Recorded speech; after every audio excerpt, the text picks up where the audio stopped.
Human body contain a chemical network, and these chemicals, they are polypeptides, amines, terpenoids, phenolic compounds, steroids, and sometimes gases. We can call them enzymes, hormones, and neurotransmitters. But many times students, they get confused with the neurotransmitter and hormones. They think that they are the same word used for the chemicals. Are they really same? And if they are different, that what is the origin of these chemicals, and what is the function of these chemicals in our body? So now let's answer these questions one by one. Yes, neurotransmitters and hormones, they are different. Hormones, they are found in both plant and animals. And neurotransmitters, they are found only in animals. These hormones, they belong to the endocrine system, and the neurotransmitter, they belong to nervous system. Chemically, these hormones, they are polypeptide, amines, terpenoids, steroids, and phenolic compounds. While these neurotransmitter, they are proteinaceous in nature, made up of amino acids, and sometimes gases. These hormones, they are produced in endocrine glands and are secreted into the bloodstream, and that's why they are transmitted through the blood. On the other hand, the neurotransmitter, they are released in the presynaptic nerve terminal into the synapse of the neuron, and that's why they transmitted across the synaptic cleft. These hormones, they act on a distant site from where it is produced, while the neurotransmitter, they indirect comes into indirect opposition to their target cell. These hormones, they are few take few minutes to about few days to respond, while the neurotransmitters, they are they respond very quickly and just within a milliseconds. In function, they have different function for our body. Just like hormones, they have a very diverse function in controlling the growth, development, and reproduction of our body. While the neurotransmitters, they involved in the transmission of the nerve gland. Hormones, they are capable because they control the growth, development, and reproduction. So they are capable of regulating the target organs or tissues. While the neurotransmitters, they only stimulate the postsynaptic neurons. So there are a very big difference between these hormones and neurotransmitters. So we should never get confused with the hormones and the neurotransmitters, as they are totally different. So just take an example of the hormones like oxytocin, cortisol, testosterone, estrogen. They are all hormone in animals, while there are some present in plants also, gibberellin, cytokines, abscisic acid, etc. While the neurotransmitters, they include serotonin, dopamine, norepinephrine, epinephrine, and glutamate, aspartate, glycine, and there's some gases like nitrogen oxide and carbon monoxide, etc. So, so we cannot use these two terminologies at a time. So hormones are different and neurotransmitters are different, and the deficiency of due to the hormones are different, and then deficiency due to the deficiency or efficiency of the neurotransmitter are different.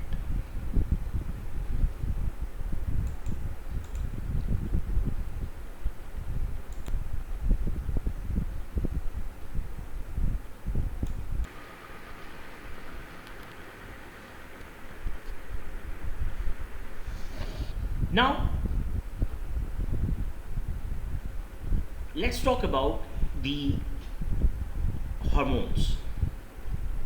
So these hormones, they are the chemical messengers that are secreted directly into the blood, which carries them to the organ and tissues of the body for exerting their function.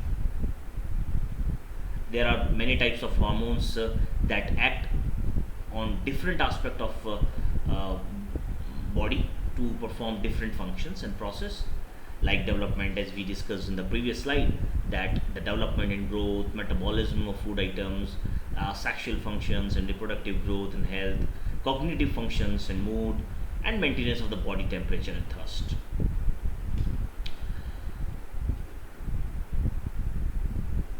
These hormones, they are secreted from the endocrine gland in the body, and these endocrine glands, just like pituitary gland, pineal gland, and thymus, thyroid, adrenal, pancreas, and testes, so ovaries, these are the endocrine glands. So these organs, they secrete hormones in microscopic amount, and it takes around only very small amount to bring about the major changes in the body. Very small amount is required to bring any change in the body. Even a very slight excess of the hormone secretion can lead to the disease, and also a slightest deficiency in the hormone also can also lead to the disease. So when there is a disease happens due to hormone uh, deficiency or efficiency, so like hormone disorders, they are diagnosed in laboratory as well as by clinical appearance and features. So, and for that the laboratory test is can be used to test the fluid such as blood, urine, saliva, or for etc. And in case of, if there is a hormone deficiency, a synthetic hormone replacement therapy may be used. While when there is an excess hormone production, so in that case we use the medication, which may be used to curb the effect of the hormone.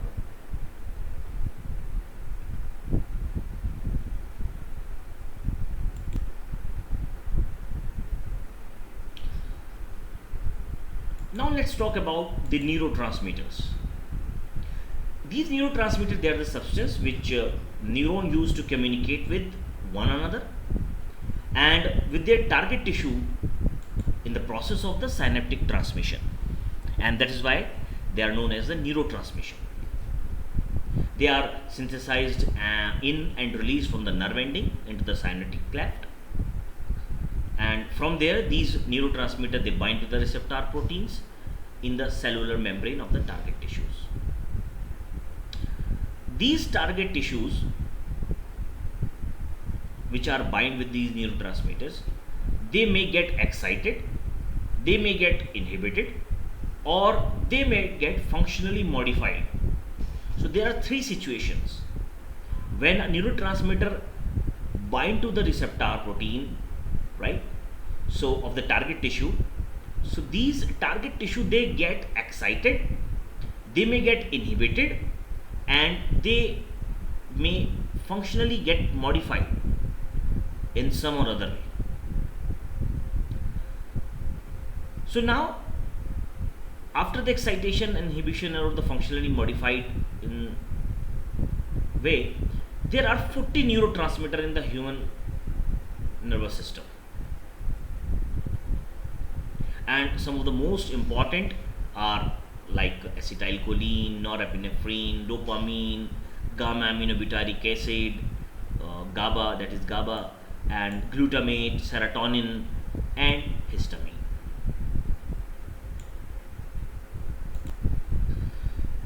So, broadly, the neurotransmitter, they are categorized into four different classes, but mainly, broadly, chiefly they are of two types, but they can also be categorized into four classes. The excitatory and the inhibitory, they are the broad classification, and the two more classification is the neuromodulators and neurohormones. Just like dopamine can act as a neuromodulator as well as inhibitory neurotransmitter as well as excitatory transmitter. So the excitatory neurotransmitter, just like acetylcholine, histamine, dopamine, norepinephrine, epinephrine, glutamate, these are the excitatory neurotransmitter. And inhibitory neurotransmitter, just like gamma aminobutyric acid, serotonin, and also the dopamine, which is also the excitatory neurotransmitter. Now two classes more, neuromodulators and the neurohormones. Neuromodulator, like again dopamine, serotonin, histamine, while the neurohormones, they are just like releasing hormones which are from the hypothalamus, as oxytocin, vasopressin, etc. Basically, excitatory neurotransmitter, they activate the receptor on the postsynaptic membrane. And where is this postsynaptic membrane? They are with the target site. And by activating the receptor on the postsynaptic membrane, they enhance the effect of the action potential. While inhibitory neurotransmitters, they function like to prevent this action potential.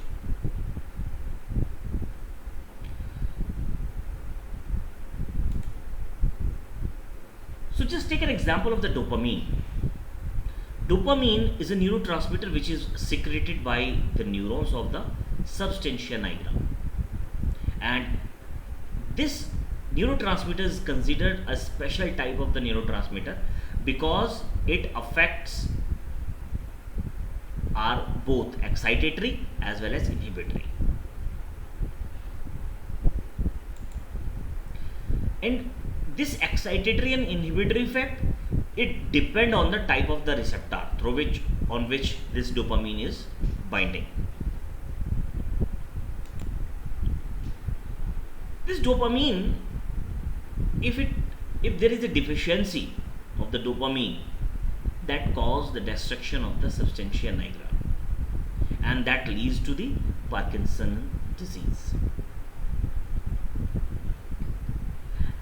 Increased activity of these dopaminergic neurons contribute to the pathophysiology of psychotic disorder or schizophrenia.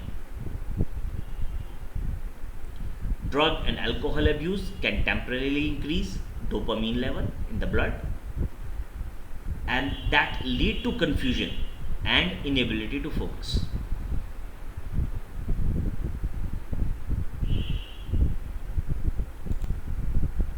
And very interestingly, inappropriate secretion of the dopamine in the bloodstream play a very important role in the motivation or desire to complete a task. Just take an example of another neurotransmitter, that is serotonin. Chemically, it is the 5-hydroxytryptamine, also known as 5-HT. It is an inhibitory neurotransmitter that has been found to be intimately involved in emotions and mood. It is secreted by neurons of the brainstem and by neurons that innervate the GIT, gastrointestinal tract. That is the part of the enteric nervous system. This serotonin is also found in platelets, that is thrombocytes, which releases it during the coagulation, that is hemostasis. So overall,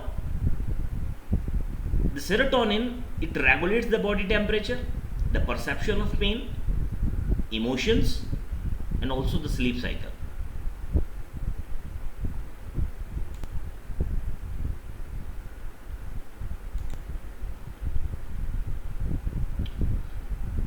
Now, next example of the neurotransmitter, very important, is histamine. This is an excitatory neurotransmitter produced by neurons of the hypothalamus, cell of the stomach mucosa, mast cells, and basophils in the blood. In the central nervous system, it is important for wakefulness, blood pressure, pain, and sexual behavior. It in stomach, it also increases the acidity. And as all of you know that the histamine is also involved primarily in the inflammatory response, as well as a range of other functions such as vasodilation and regulation of the immune response to the foreign bodies. So whenever there is an injury, whenever there is some allergens are introduced in the bloodstream, histamine assists in fight against these microorganisms or foreign bodies, which cause the itching of the skin or irritation of the throat, inflammation, and nose or or on the lungs.